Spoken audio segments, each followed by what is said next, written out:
Oh, it's got a button. Bonjour. Hello, hello, hello. Hello, everyone. It's Tuesday. And again, y'all know I'm always late. So I apologize for my tardiness. And Tuesday means Cabernet Sauvignon. So while y'all are joining me, I'll be sipping on my Cabernet. And also say, I know I missed last week. The election was quite intense and the bitch needed a break. But I will say my date went well with the poll worker. Let's say he just knows how to work more than one poll. Anyway, how in the hell are you? Comment in. Let me know that you're here. I'm really trying to keep up with Facebook as well. But the way the Cabernet is set up, my multitasking skills aren't too great. So say hey to me. Tell me how you doing, y'all. Let's see. I got a few people on here. Make sure it's turned down. Who's watching with me? I don't see any comments. I'm waiting. Let's see. So you're in for a treat today.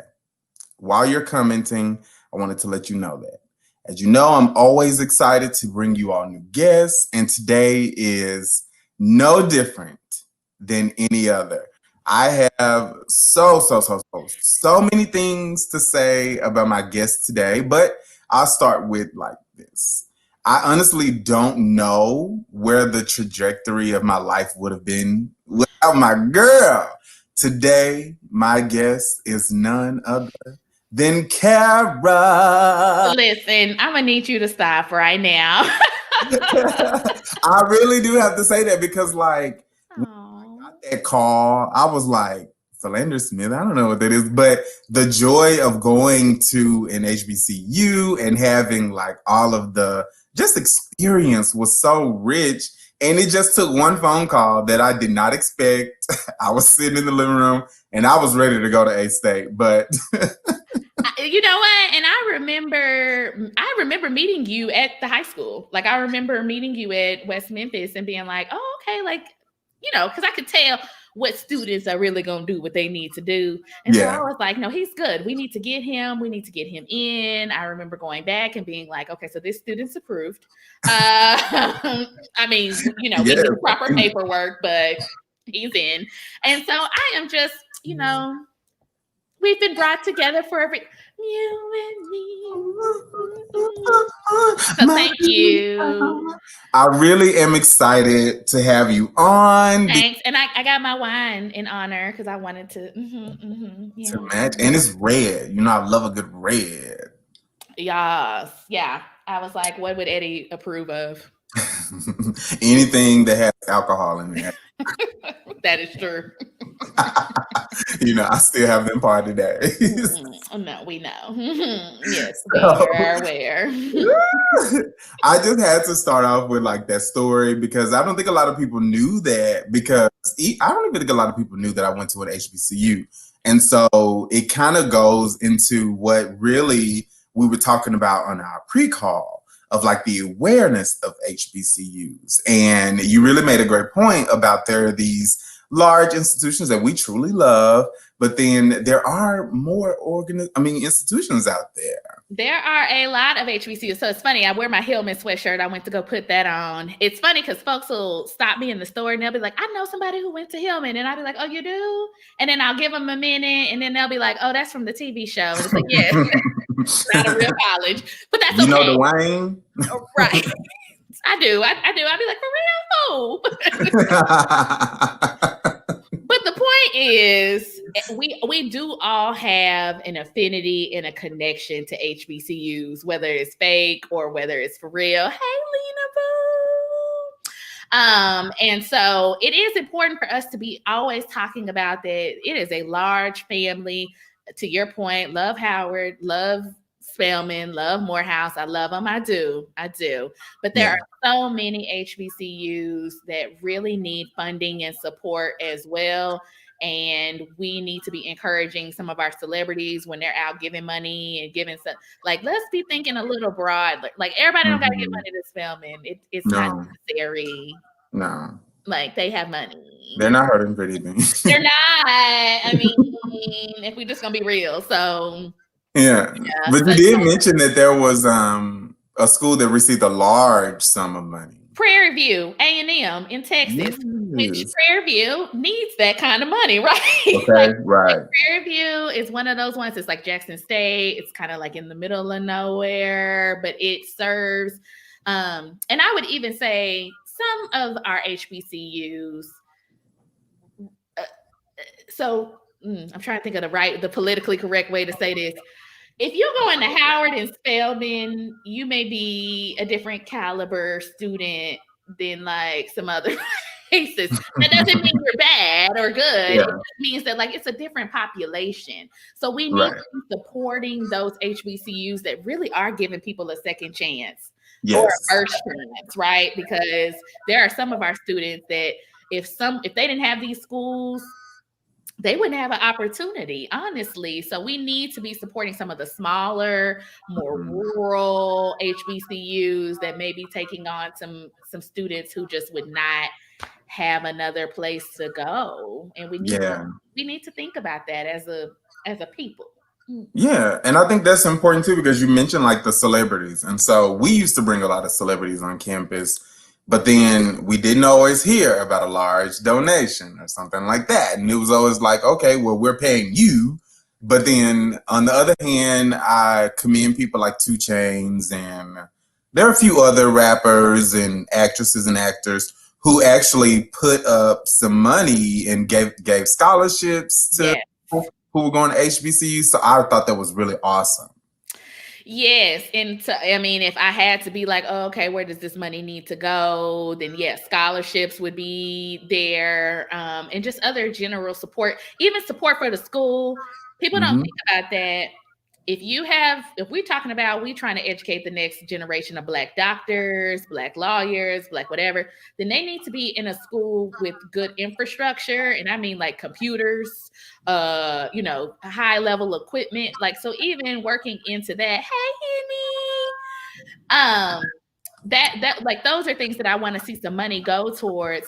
Now, I will say this, my queen Beyonce today. I was just about to say. Queen Bee. She announced that she's giving Peloton subscriptions to 10 HBCUs, which I do appreciate because she was like, you know what, y'all at home, y'all can go ahead and get onto this Peloton online and y'all can dance to my music. But I'm like, girl, them bikes $1,000. So who please? $1,000. Beyonce, you missed that second part. Are you giving folks bikes? Because Did you forget that part? if she's not doing that, then that's not going to be very helpful. But I appreciate where she's going, and I do appreciate all of her work after homecoming and really trying to bring awareness to HBCUs. And she rides real hard for TSU, which is in Houston. So I give her credit. She'd be like, "Okay, we gonna get TSU up and going," So yeah. And make it work, because I do think that like her claim, excuse me, the wine got me. Her claim to like really, especially in homecoming.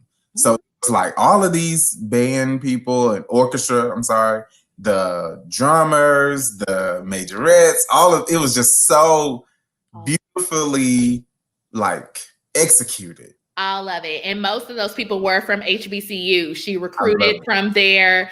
The majorettes, the girls who are dancing. Some of those are her main dancers, but some of those girls were, dancers from different, what am I trying to say? Stand dancing. You know what I'm saying. Oh, yeah. Yes. Doing like the 8 count. J setters. Yeah, they were like J setters.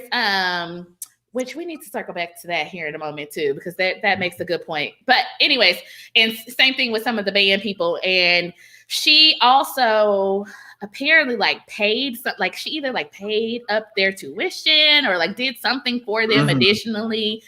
So she was really serious about bringing them in and supporting and being like, I want people to hear from HBCU folks. I want them to learn about HBCUs. And her mom had told her, you shouldn't do that as your theme because it's a white audience and they won't get it. And Beyonce was like, I don't really care if they do get it. it's important for me to do it, and it's important for me to represent for Black people and talk about it. And whether they get it or not is on them. And then everybody, it was wonderful. It was perfect. It was great. It was everything. I still watch it to this day. Like I watch it all the time. And I listen to it every day. Okay. I can tell you the interludes and the breakdowns. Like so we've always had this kind of like weird thing of, my girl is Kelly. Well, she let Kelly come out. That was nice. Oh, there you go. Kelly and Michelle came out, and that was my favorite part. I bet it was. Beyonce's so generous. She always be carrying Kelly on her back, and she just be like, "Come on, girl, you're my home girl. Really, you're my sister, but that's quiet as it's kept." So, oh, Matthew. I'm just saying.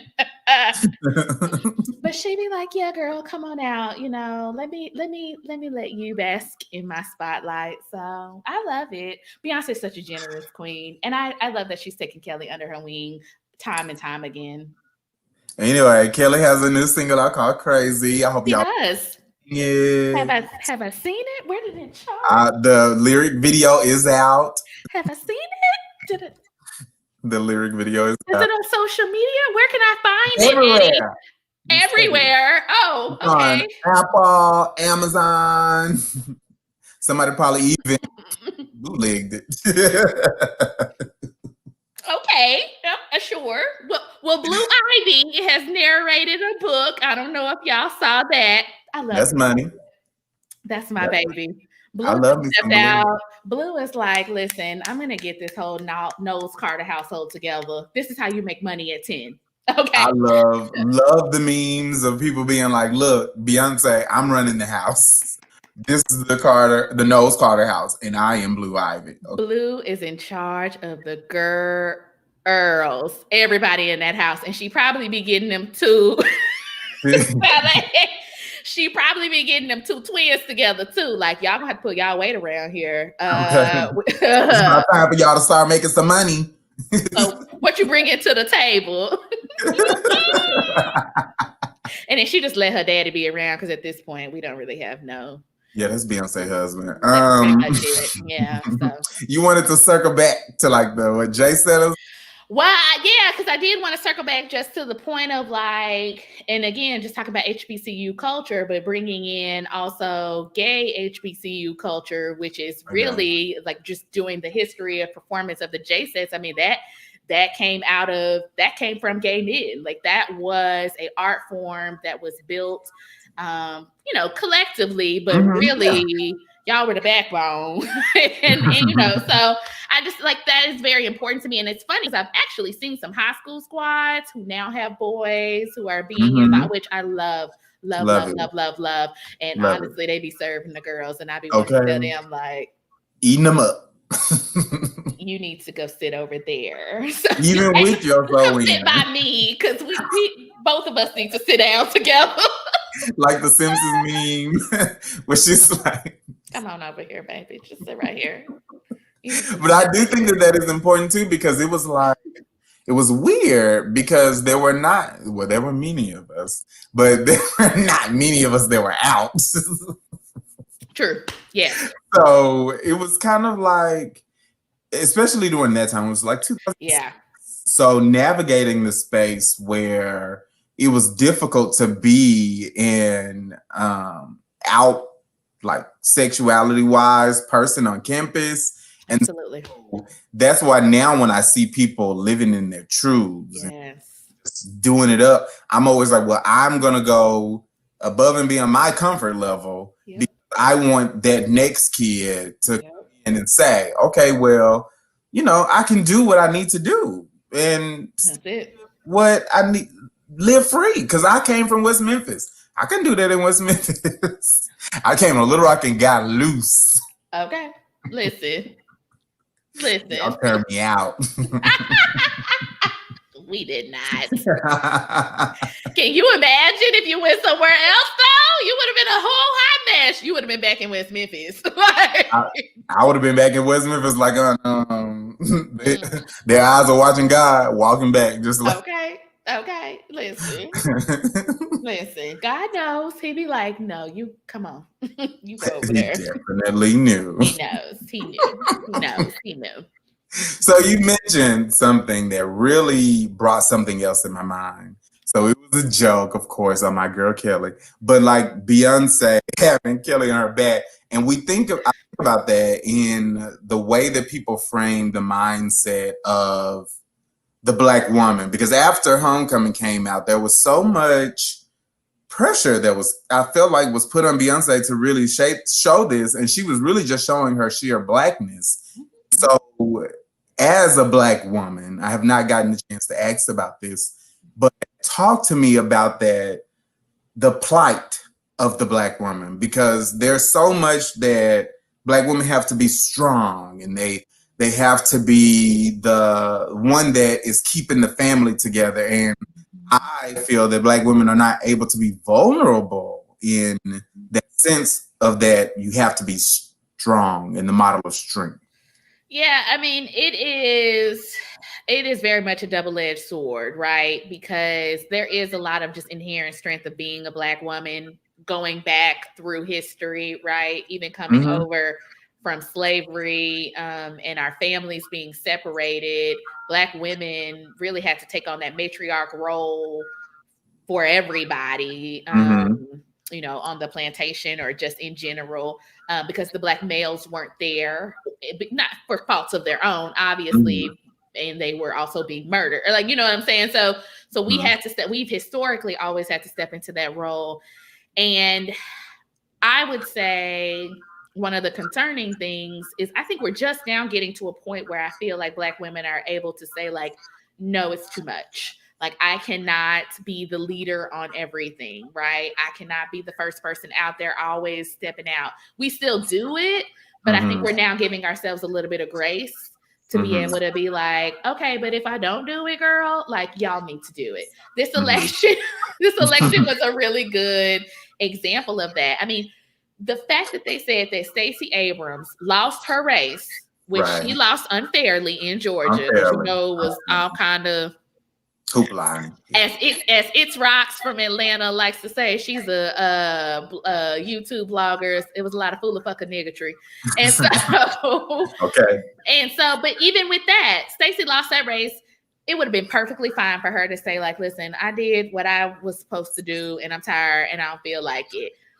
But she still went to the Georgia folks in 2018 and was like, we really need to come up with a plan. We need to have a ground game. The election is in less than 2 years for a president. What can I do? And then from that, she was able to start, her pack and her group. Not woke vote, that's somebody else, but her group. So and she delivered, right? Like Stacey and her ground game and her folks being out, door knocking, calling folks, text messaging, running campaigns, being on social media.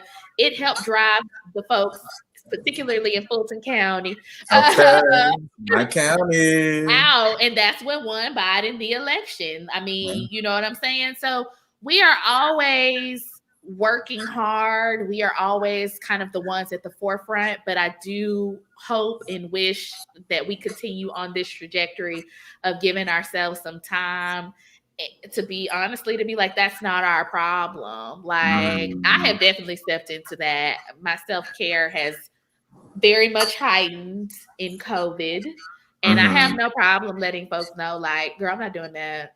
No. I mean, and whereas I would have done it, right? Like back in the day, I would have been like, no, I got to do this. People are depending on me. It's important. No, girl. I mean, I'm going to get to that when I get to it, if I can get to it. But if I can't get to it, that's okay too. Yeah. But I want more black women to take that on. And I think that's been important for me because, as you know, black women are so critical in my life. Like some of the most important people in my life. And so for me, when I see like the social injustices and even in the workplace and personal spaces, I always take on like a big brother role or even just a brother role, just to say there is a no, but I can do this, or you can simply say no. And that's okay. be like super important to know that the burden should not always be placed There you go. on the That's Black it. woman. Should That's not. it. We are not superheroes. We are normal people like everybody else. And so, just like anybody else, we have points where we break. We have points where we are motivated and engaged.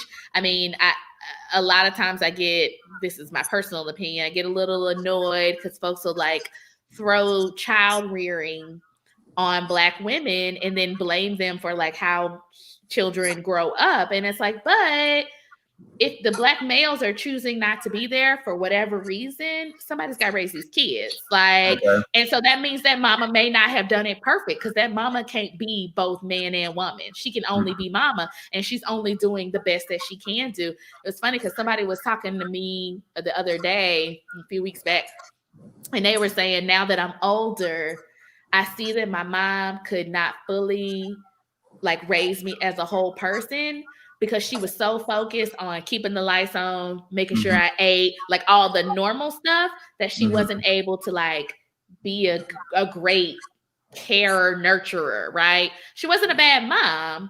She just was trying to do all the roles, and we can't. We just can't. And so I think, again, going back to that grace, we have to give ourselves grace. I think other Black women have to give other women grace.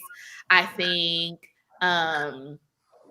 yeah, I just think we need to understand that we can't be everything to everybody. You can't be everything to all your kids all the time.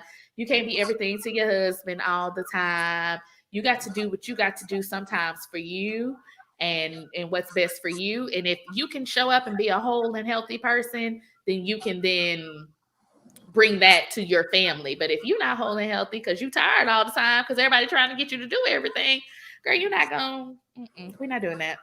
We're not doing that in 2020 moving forward.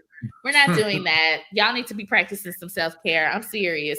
Tell these jobs, be like, listen, I'm logging off for today. Y'all have a good day. I started telling my job, I was like, so I'm not taking no calls after 3. I don't understand what we need to talk about it from 3 to 5. Because at 5 o'clock, I'm shutting it off. So no, I don't. I'm going to take a nap. Yeah, I think that's so important because I practice self-care and I tell other people about self-care, and then sometimes we don't do it. Yeah, most of the time it's really hard to get like my female clients, my female clients to be, well, I got to do this and I got to do that. And I was like, well, let's start with 30 minutes somewhere. If you build up like 5 minutes in increments, we're doing something. Yeah. Something in order to build that practice, because that is just not inherent, I don't think, in that practice of you have to be everything. And then the level of not being trusted or feeling like you're just not being believed. And so that kind of leads into the thing of like the whole Megan Thee Stallion situation of you're victim blaming, or now you're saying that it's not true. And what? And her whole thing came from her initial goal was to protect him, right? Like she was like, I didn't say everything that to the police, and she didn't report everything because she didn't want to get him in trouble. Like that's what it was rooted in. That was like the root cause. Then as things started trickling out and all the other kind of stuff, like obviously she had to eventually be like, yeah, well, yeah, like this is what happened. But at first she was trying to protect Tory Lanez. Like that was her initial goal, which I'm gonna be honest with y'all. If somebody shoot me in the foot, arm, leg, I don't care. I don't care if you even just point the gun at me. When the police come, I'm gonna be like, so then right over here, let me draw you a diagram on X. This nigga. And then I'm telling everybody, listen, I'm gonna tell y'all like I would have told Monique on Potomac. If you fight me, I'm going to the courthouse, man. Okay. I'm gonna tell it. So I say all that to say, I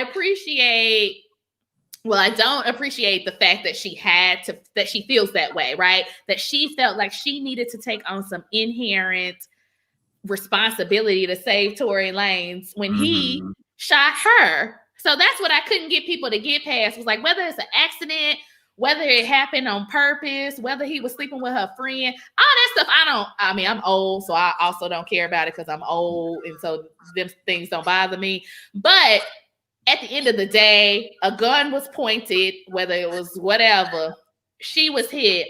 And instead of her first response being like, well, yeah, this is what happened, it was, let me save this black man while my foot is bleeding.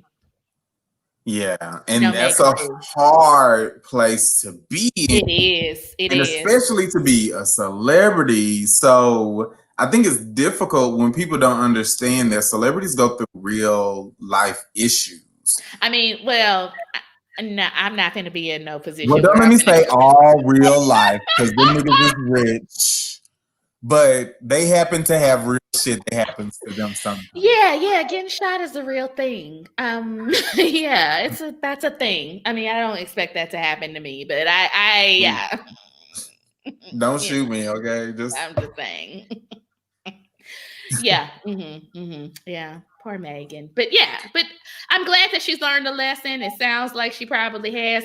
Megan had several other things going on too. She lost her mom, and so me and and it her like right kind of grandmother. as her career was going up. She had that stuff going on with her label where they wouldn't let her Yeah, release music. Then she got connected over there with Rock Nation. So I was like, okay, well, Jay-Z gonna take care of this. And I think, well, Beyonce help. Beyonce's husband is gonna take care of this. And I think Megan's learning lessons as she goes along about, I mean, she's young, so let me just put that out there. Yeah. And I Mhm. think she's just learning the industry as she goes. And so I think, like, even a few weeks ago, her stylist and her got into it. So, like, now Oh he's yeah, not her. yeah. So it's like, but she needs to learn those things. It's like, girl, your stylist's not your friend, it's your stylist. Like, Just Beyonce's stylist, that guy who was her stylist for the longest time, I can't remember his name right now, but he got the dreads and I he's have fun. yes, that's You know, not her friend. I mean, she like him. She'll let him come around, but he'll like, get a box. yeah, he'll get a box. I mean, here, you can have that. But that's not your friend. Like, that's an industry person who works for you. And Mm. and I think Megan took on this relationship with her stylist as a friend thing. So then when she had to fire him, it She got became nasty. messy. There you She got go. nasty. So she's learning lessons that it's like, and we need to learn these as Black women. Like, we need to learn, not we need to learn, but like, business is business. The things we're doing over here is for business, and the things we're doing over here is for kikiing and fun. Mhm. And so, it's growing pains that all of us are Mm. learning, to be quite honest with you. It Yeah. comes with age and wisdom. Ooh. So on the Kiki side of that, like it makes me think of, we'll get into my girl next, but people like that. I have had Black women in my life too that maybe like I accept but then it's kind of like, well, I don't want my kids around there, or the whole thing of like the misconceptions of the relationship between the same gender loving man and a Black woman. Yes. It can get varied because I'm pansexual, but in the other sense of it, before it was more so of like, well, am I an accessory? And then it was because I was styling people, I was like doing branding and imaging, and it was like, I'm not your accessory. We can be, That's right. but let's ask questions instead of jumping to these things, and then be mindful and check people when they come and say like, oh, that F word Eddie. And it's like, no, if you're gonna say an F word, say friend. Mm-hmm. Like, Mm-hmm. that's the thing. I don't want to like speak out of turn, and I let me start by saying this. I recognize that I am a bit more, I feel like, radical and open about certain situations than probably people I would know. And I will tell you, I think that stems from, I mean, I've had gay friends for decades. So for me, it's this is not like, oh, I picked up an accessory yesterday. Right. But even in having conversations, a great example was Andrew Gillum. Oh and yeah. everything that happened with him. And so when he started coming back out and him and his wife were doing his things, and this is no shade to Black women, but some women were like, oh no, like I could never, I would never. And it's like, well, you actually don't know, sis, because you say you could never, and you say you would never, but some of it is that you just don't know who your partner Okay. may have been sleeping with and or may be sleeping with right now. And I was like, the bigger issue is that if he cheated without his wife's knowledge, period. Who he did it with doesn't matter. No. And that's where we need to get to. I don't care. I care a little bit about the drugs and stuff like that. But that could have been with a woman hooker and I would have cared the same way, right? So that's my point. It's like, right, yeah. I mean, so I'm just kind of like, yes, she's a sex worker. Sex worker. I'm sorry. My point of the matter is I was more focused on like, okay, did his wife know about his infidelities? And if so, and she says that she did, then all right, there's nothing to see here, folks. This long conversation about him being bisexual, that's his business. That's his wife's business. And as long as it's been disclosed, that's what matters. Now, if it's not disclosed and you out here creeping and you doing, then that's a whole nother conversation. And that's the problem. The problem is the dishonesty. The problem is not necessarily whether it's a man or a woman. And I get that that's how I feel about it. And I know that not everybody is there, and that's fine. But for me, when I look at situations and I'm talking to folks, we have to be open to people. We have to be open to their lifestyles. And if you don't, to your point, if you don't know, then ask questions, find out about it. But I be hating to hurt the girls' feelings when they be like, oh, I could never. And I be like, okay. I just wish I could just show this inbox. Could you never? Okay, then. Like, please. I know your wife. Or I may want your wife, but you just don't know like the relationship either. So there are people who are very open. Some people who are just like, I know this, or we do. That's right. It's just so many variables. Ashley on Real Housewives, which is why she's looking crazy upside her head right now, because when she first started, her husband was out doing their proclivities together with everybody. And then now that she got a baby, she want him to shut it down. And he's like, so that's not what I signed up for, though. So I'm going to go do my thing, and you can stay here and watch the baby. Okay. So speaking of housewives, the plight of the Black woman. We had another issue like with my girl Monique. Lanithia. Let me say this. It was time for Lanithia to go. Not in a negative way, but as you can see, they've been purging many housewives from some of the franchises. And the OGs, as much as I love them, it's been long, like it's been time enough. And I also don't think that the dynamic of the group was beneficial to Nene anymore. Like she honestly, I don't want to say she was above it, but like she wasn't having fun. It wasn't, I mean, she was just mad at Kenya all the time. And it just was like, well, she just took on a different role within that friend dynamic. And I just don't think it worked anymore. And to her credit, I don't think Cynthia works anymore either. Right? Like I think it's time to go. I'm saying, like, so my point is, like, I think all the housewives reach a point where it's like, this is not the vehicle for you anymore. That's why when you get on here, you got to maximize it. I love Nene. She should have opened that lounge 3 years ago. Please. When she was on TV and she could bring them cameras up in there and she could kind of how Peter tried to do when he was on the show. I'm just saying. So I tried to go to bar one and it was closed. With the Bailey agency.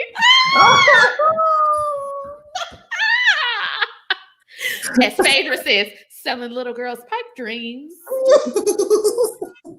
I have so many friends that love some Phaedra, honey. Do you think she'll come back? Phaedra will not come back, and let me tell you why. 2 reasons. Or do you want her back? Let me say. I would enjoy Phaedra back. I think Phaedra is hilarious. I love her. The only time that me and Phaedra, I was like, Phaedra, that read she gave Kenya about the sperm and the pizza box, like, I was like, Phaedra, no, it was too much. It was good, but it was too much. I was just like, how do you even recover? I would have walked off stage. Yeah, I would have been like, I'd have been like, fuck this, Andy, I'm out. We're done. Because Kenya had some grace at that moment. Because the whole room was quiet. Everybody was like, I go watch that clip probably like once or twice a month. And she said everything so matter-of-factly that it was just like, oh. Anyways, like, whoa. I do enjoy Phaedra's read, but she won't be back. 2 reasons. One, I think the allegation is so serious in terms of sexual assault and rape that it was just like a little too far over the edge. So that's number one. And I will also say this, Carlos King, you kind of set them up for that too. So let me put that out there. That's why they asked you to leave, but that's a whole nother conversation. But anyway, so I think that's that. The second thing is, I think Bravo has invested in Kandi in terms of her businesses and other things. They have a business reason to keep Kandi on the show. As long as Kandi's on the show, they're not going to let Phaedra come back. Because think about it, Kandi done had 4 spinoffs. I mean, you know what I'm saying? Even if they the mini spinoffs, they still a spinoff. It's still a spinoff. And she done started all these businesses. I bet you there's some Bravo partners. So they not There's another one coming. The steakhouse is coming. Another one, right? Like yet another one. So Bravo is not gonna let go of Kandi, and as long as they don't let go of Kandi, they can't have Phaedra back on. So no, she won't come back. But I do like her, and I do keep up with her. I watched her on Marriage Boot Camp. That really wasn't a good look for her. I was like, girl. I didn't watch it because that's why I do. It wasn't. Yeah. It was like, no, girl. He was a housewife. But anyways, back to Nene. I have a quick question. Oh, go.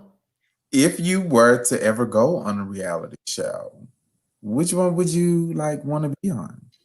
That is a great question. I've never thought about that because I like so many of them.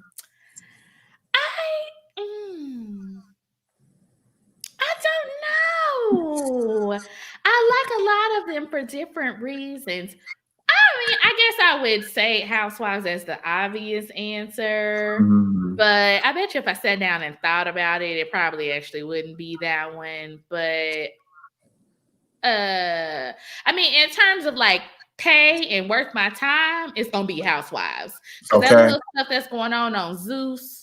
And even over at VH1, I love Mona down, but Mona is not paying them folks. No. So, and WeTV as well. Now, WeTV is playing like Tony Braxton, but they ain't paying all the Braxtons. No. So, no. So, yeah, I guess, yes, that would probably be it. It would probably be Housewives. Now, I have gotten into some of the OWN shows. Because Oprah done decided that she's going to be a little messy and get into the reality show. I saw.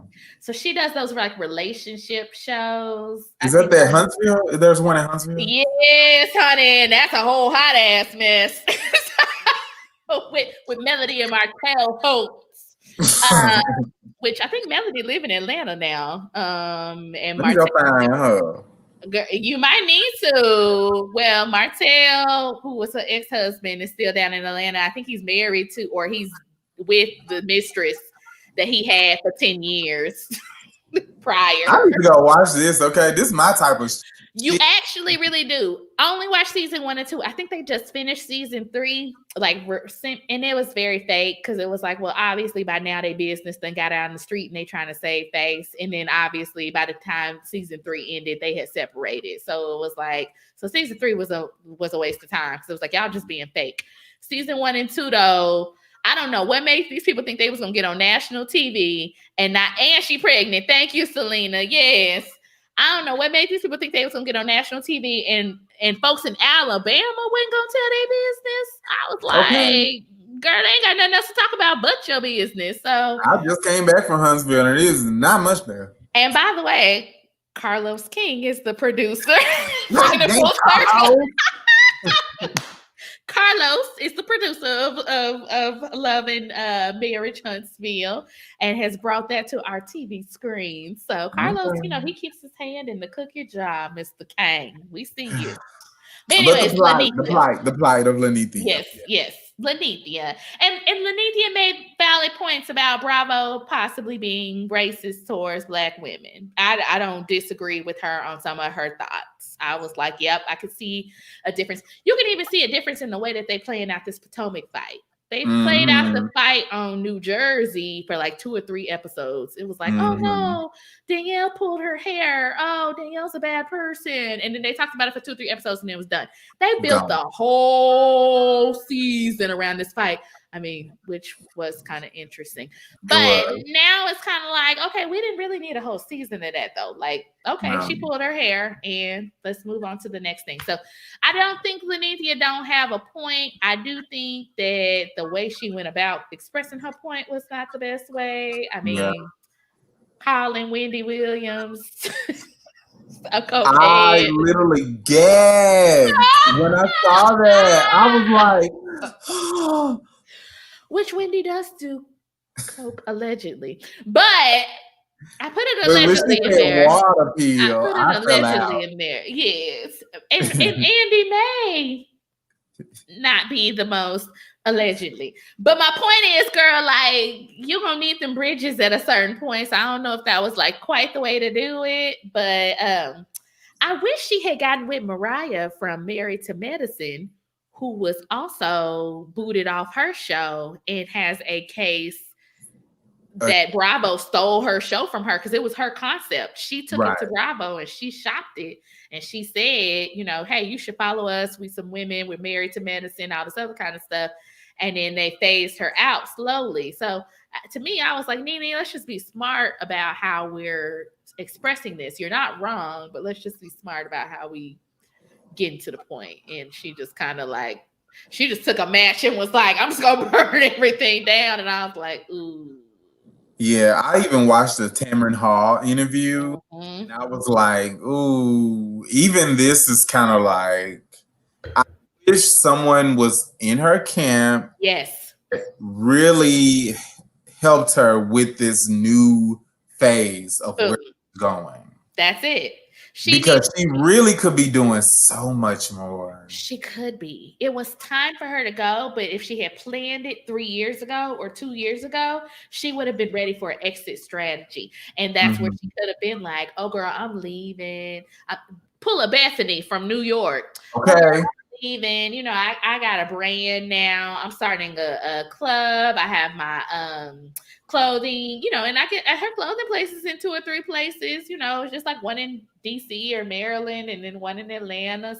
So yeah, she could have left with a little bit more if she had planned it, or to your point, if somebody in her camp had been like, girl, let's start thinking about what the next step is. She really could have launched and left out of there with some different opportunities going. But now you done like called Andy a racist. Girl, don't nobody want them white folks at them other stations. They finna get you because they gonna be like, well, she called me a racist. They don't want to get sued either. Shit. It's a very sensitive time.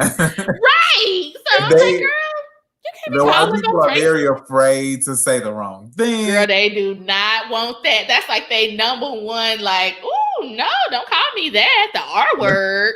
Girl, I said, no, Nene, that wasn't the way to go about doing it, babe. That wasn't it. No, but I'm waiting on the Lanithia to open. Like, I'm so excited to get my ass in a booth because, I'm probably going to wear me a wig and everything. You and between that and that Bailey winery that don't sell no wine. Stop. I have a bottle in my house, actually. How you have a fashion show with no fashions? Like what? How you have a winery with no wine? Like I actually have been several times. I'm a freak. I know. I have seen you on the Instagram at Oh, her wine box is what I like to call it. It's a store. I love me some Mal. Okay, me and Mal's like I big. do like Val. I She do was like Val. like, the whole time I was like looking for Mal, not looking for her, but I was like, when she was in there, she was like looking around, and she was like, "Where you been?" And I was like, "Ain't that big?" But right here, I know. That's why I call it a wine box. I got it. I'm so mad because it's a vibe though. I will give you It that. is a vibe. I'm not gonna take that away from her. It is a vibe, and while I'm talking, I will say that they do own Mike owns a winery, like a real. Oh, Yeah, that's where she got all this from. Mike owns a winery, or like is partner in a winery or something. Yes, that's where all this came from. So Mike was probably the one that was like, "Listen, you need to go ahead and put this, like, do this, wine tasting facility." And in that way we got. But yes, there's a wine brand, whatever Mike's last name is. Hill. Hill. Yeah, there's like a Hill wine brand or Bailey wine brand or Hill Bailey, whatever. And that's where I think this idea was seeded from, which is not a bad idea. I personally am trying to start a wine bar. Okay, I'm here for it. Not a wine box. And Oh, you so shady. it's a lot of Black people that's getting into the wine business. Like Dwayne Wade owns a Oh wine yeah, company I saw now. that. And then there's another wine company. It's called Brown Wine Company. It's Black owned, and they're in Napa Valley in California. So Black people are really getting into the wine space, which is really good. I know at my wine bar, one reason why I want to open it is really to help bring like education around wine and the different types of wines and stuff. I know when I was first starting off my career, I used to order white Zinfandel all the time because that's all I knew. Like I was like, oh, okay, yeah, white Zinfandel. And so eventually one day, and I mean like on business trips, like with people. And so one day somebody pulled me to the side and was like, white Zen is like not what you should order on a business level. Like, you know what I'm saying? Like they was like, you should be ordering this at a dinner with like your colleagues or professionals or whatever. And so I was like, oh, okay. Cause just nobody told me. And if nobody told me that I didn't know, I just didn't know. Order what I like. Right, which is fine on your time, but you probably do need to like know your palate a little bit so you can at least have choices, right? So you can be like, oh, I like this Pinot Noir, or I like this Cabernet Sauvignon, or I like this Riesling, but outside of Moscato and White Zen, like you don't gotta just stop there. You can, so I think Black folks, we can I hope to use my bar to do a little bit of elevate, yes, elevation. I love it. That's what I'm excited for because in Little Rock there was this Zen. Yes, Zen is still around. They got a new owner though, so it's a little different. Don't like that. But yeah, I don't think that there's enough in Little Rock because Little Rock is like my other home. It is, and you need to come on home so we can see you and get you liquored up. So as soon as you open, you got your first customer. Okay. Oh, I'm gonna have a big opening, and I'm gonna need all y'all to come. So it's gonna be meandered out. I'm gonna bring a drum line too. Kenya Moore Hair Care, you better come on in there. I know that's your girl. With your drum, come on in, Kenya Moore Hair Care. Let me say this though, because y'all be shading Kenya, but Kenya is the only person that got her shit in a national brand that's sold nationwide. I'm just saying, you can sell your clothes in a little boutique in Atlanta, or you can sell your shit in Sally's. Okay. And let me also say this.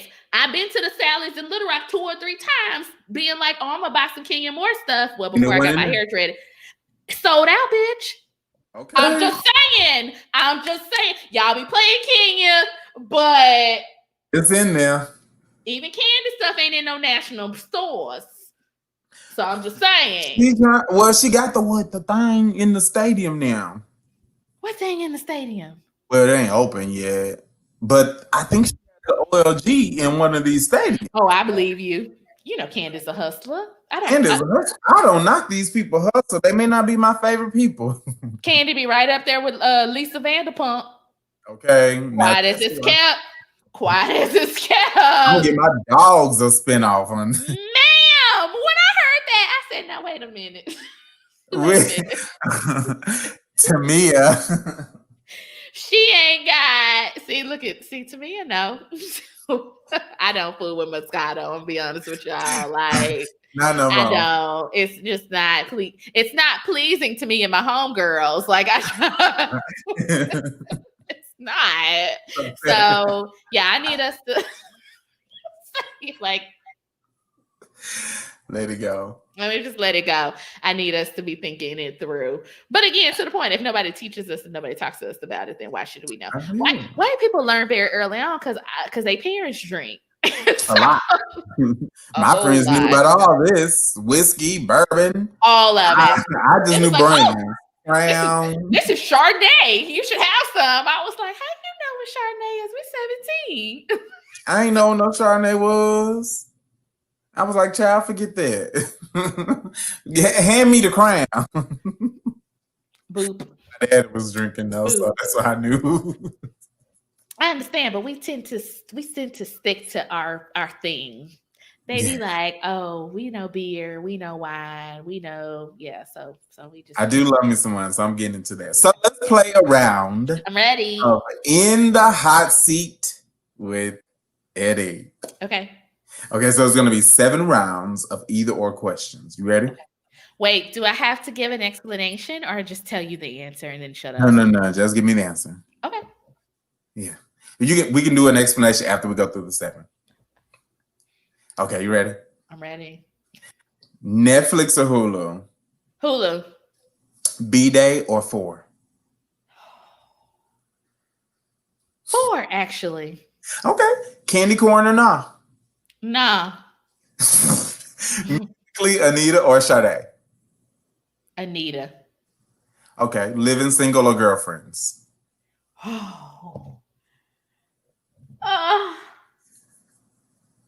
Girlfriends. On top or doggy? On top. Polka dots or houndstooth? Polka dots. Okay. See, that was harmless. Yes. Let me say, I've been going back and watching Girlfriends from the beginning on Netflix.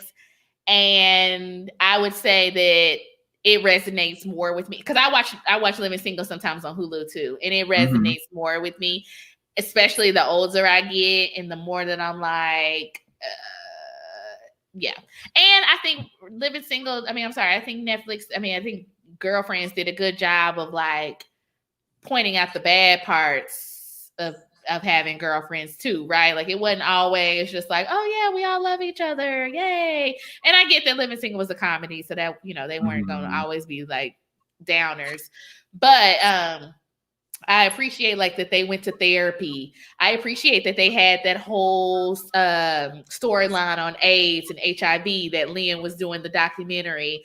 I appreciate, that they talked about, Tony and Joan and the like dysfunctionality of their relationship. Like they did some really groundbreaking things. Now that I go back and look at it, I'm like, okay, Girlfriends was talking about some stuff that, we weren't necessarily paying attention to or as woke about back then. And they were still, So I really appreciate it. Yeah, Kenzie, because I would say, again, that therapy piece was really damn to me. Like, okay, we're gonna log you out real quick because we Kenzie called me. We need some therapy going on. But no, seriously. So the older I get, the more I'm like, okay, no, Girlfriends was really talking about some real life stuff. Even the like, I'm at the season where Joan quit her job and went to start her own. That happened to me. Like as I got older, working in corporate America, I was passed over for a position that everyone knew I should have gotten. Like people were coming to me when they announced that this other white girl got it. people were coming to me on the side and was like, I mean, I don't understand what's going on. That really should have been you. And I'm like, okay, I need y'all to be saying this publicly. Don't come over to my desk and be whispering to me about it. I know I should have got it. Y'all need to say that. But that's what pushed me off to go work for myself. So same thing with Joan, with her being at that law firm and it did. Yes, Selena, it did set the tone for Insecure. Yes, girlfriends let Insecure fly. And I like that about Insecure. I like that they have gone through this season of Molly and Issa being upset. I like that Molly was going to therapy and then stopped going to therapy, and you can see the issues with her not going. Like I like shows that are giving me the real, and that goes back to your earlier point, Eddie, about Black women and the things that we're dealing with. I want shows that show me that, because we are very multifaceted, and it's important for us to see realistic portrayals of ourselves and to see things that encourage us to be out there and to be like, hey, girl, Molly's going to therapy. I'm Team Molly too, Kenzie. Me too. Folks was giving Molly shit, like to the point where Yvonne, the woman who plays it, she had to get on Twitter and was like, okay, so y'all do know I'm not Molly. Like, y'all do not need to be sending me death threats. Like, this is a character. But I felt Molly because I have parts of Molly. I do. I do. I'm that friend that's very overbearing, but it's out of love. It's because I love you. It's not because I'm trying to downplay you. And I am the clean things up friend. And that shit gets tiring when you're always the friend that everybody has to come to be like, oh, I messed this up. And you're fixing it. And I get it. So I got where Molly was coming from, with Issa, where it was like, I can't fix this for you if this goes left. I got it. And I understood that folks was mad. And they was like, she not being a good friend. She didn't help her out with the block party. I was like, but that wasn't her job. Shit. It was a lesson. Issa learned, okay? Thank you. Sometimes you have to let people fall and do it themselves so they will learn. It's not that they're trying to be mean. It's that you're tired because you're always trying to fix it. And two, you need to let them figure it out on their own. But I get it. I'm Each a man a fish. Ain't that in the Bible? You know what? Ain't either one of us reading the Bible hard. Sit down. Hey, Keisha, I think it is, when I was the first gentleman. Oh, yes, you were. You know what? I forgot about that, Eddie. Yes, you were. You represented. Even in my hats, I used to wear hats to church. You represented. This is fine. I used to wear my fedoras and play like that with my grandmother's hats. I love it. I love it. That's a mess. Let's talk like business and shit. So where can people get into your show? I forgot. Yes.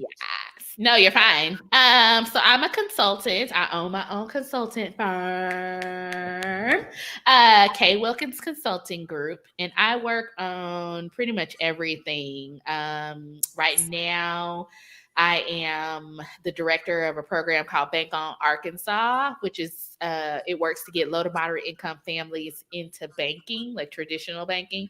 So if you think about it, when you open most bank accounts, they have all these fines and fees that come along with it. So like I remember I used to have an account whose place name shall not be named.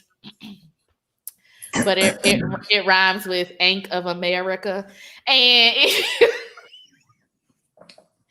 if you didn't have $200 in your account at the end of the month, they would charge you a $25 fee. So I closed that account because I was like, this is not working for me. Well, these Bank on accounts, Bank on Arkansas accounts, they are no overdraft fee protected accounts. So you cannot overdraft.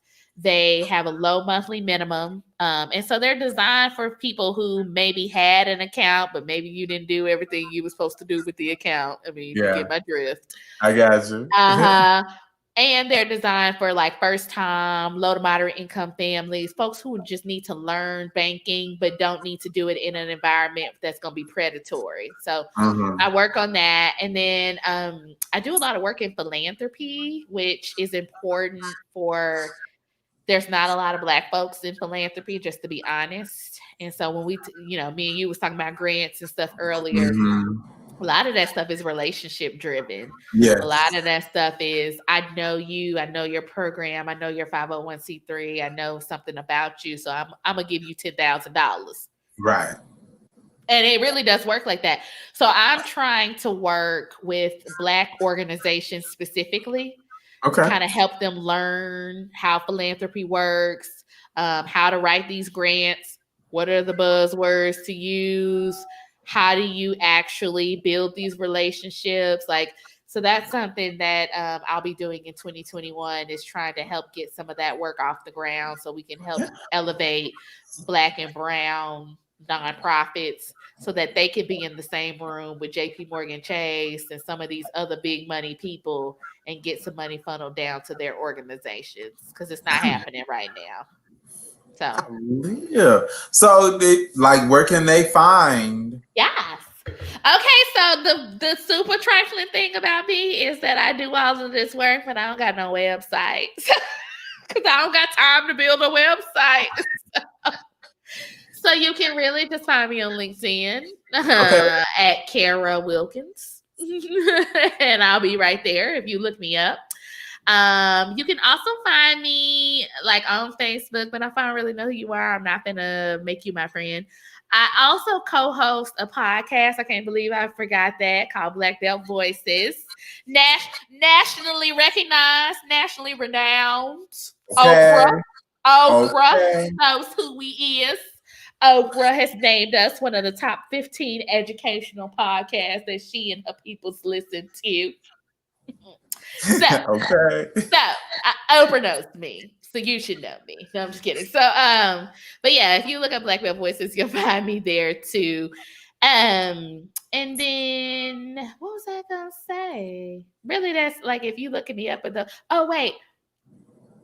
I also was just named one of Arkansas's 250 most influential people, so you can find me there too. So I'm just saying. I got a celebrity on the show. Okay. If you want to know who I am, I'm out there. Okay. Google me, baby. I don't know where you are, but I'm out there. Google Kara. Google knows me. Google knows me. Okay. My name will pop up if you just put in my name. Okay.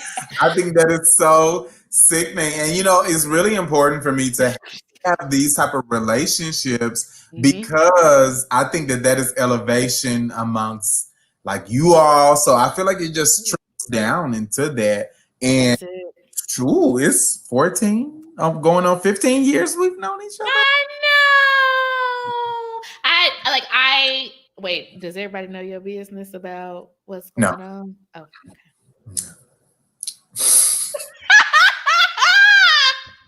Wait, do you remember that video where it's Bob the Drag Queen and maybe Shea Coulee? I don't know, but they be talking about fracking and they be like, no.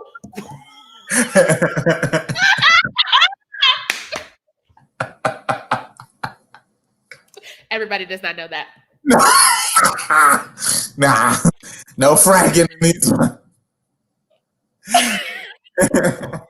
They be like, I think it's some really exciting news that is really going to come. It's a big development happening, so that is a cliffhanger. Wow. Yeah, exciting. Stay tuned for next week. Stay tuned. Stay tuned. So I also think that there are, I don't know if you share your Twitter, because I love Twitter. I do be on Twitter, but you know what? I've had to pull back on my Twitter because real people have started following me now. I know I hate it. So some people, Mia knows my burner account. I'll go find you, Eddie, and I'll add you too. But yeah, real people started following me on my real one, which was really a shame because because I really enjoyed like cussing and saying what I wanted to say. And then like professional folks started following me, and I was like, oh. Wait, I gotta tell the people this because I've said this on other episodes. You are the one that told me about the liking. Listen, I would open up my Twitter sometimes and be like, now what? Let me also say this though. You educated me because then I was like, now let me do some more investigative work on this. Who is this I'm following? You seem to have liked some other stuff. Let me go look at your other video. So you also you broaden my spectrum. I did not know because people kind of interesting. My account too, like work people, and I was like, "Whoops!" It would just be because I would be in meetings. Y'all know how you be scrolling through Twitter. I'm in meetings, and here I go. Okay, so there's someone's penis on my page. Let me keep on. Let me scroll past this real quick. This is not my feed. It's my friend's feed. It's not mine. I didn't like this. My friend liked it. I owe you a percentage too because I have a decent following on my freak Twitter. Right. That's why you got to separate them. So then you can know which one you're opening, where you're opening it at. I ain't mad at nobody. I get on Twitter and do your thing, girls and girls. But I just don't need it on my professional feed. That's all. I was at an 8 o'clock briefing, sometimes that's a lot. Now I know the bookmark. So if you're on Twitter and you're liking your Twitter porn, bookmark it instead of liking it. Or do not. I did. And maybe go almost viral. Do not like it. I did. I had to be like, Eddie, please stop liking this. I didn't know. I'm just liking stuff like, ooh. I was like, no. These are showing up. I am seeing everything you're seeing. I'm seeing everything you're liking. I took a break from a long. Can I say, y'all's porn scene on Twitter is kind of exhausting. Wait, what you mean? We'll have to talk offline. Okay, we'll do that after the show. All right. Do you have any final words for the listeners and viewers? Go follow Eddie if you want to see. No, I'm just kidding. Just kidding. I'm trying to think of something profound to say, and it is escaping me right now. Mostly because I'm on my second glass of wine, but I've had a really good time. I thank you for allowing me to come on. Let me also, because you started off earlier talking about what influence I've been, let me say I have loved watching you grow. I am equally as enamored by you and your work and the things that you've done and accomplished. And honestly, for all my kids on the, I don't know if they're still on because I can't see. Here. But all of y'all, I'm so proud of y'all. Like I just watch y'all grow and accomplish and succeed. And it's just so I mean, it really brings tears to my eyes because I just remember when y'all were young, and it's just like to see y'all. I mean, even on Instagram, you know, I'd be following Red and them, and it's like, oh, she bought a house, like she a whole house, and has a PhD, and it's just, you know, so it's just like I see y'all accomplishing and achieving and doing these things. Lena as a teacher, me as a teacher, like. I love the work that y'all are doing. Kenzie, I saw her a few months ago somewhere, and I was just like, girl, I might need to call you because I need a therapist.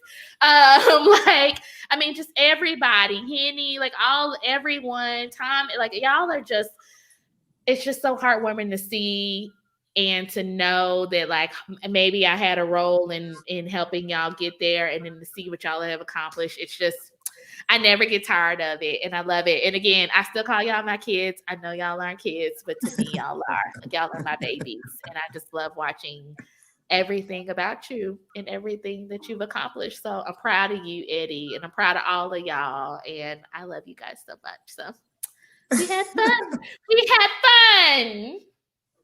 We had fun. I want you to around for the after show because I got some more wine. I just know recorded. Where does that go?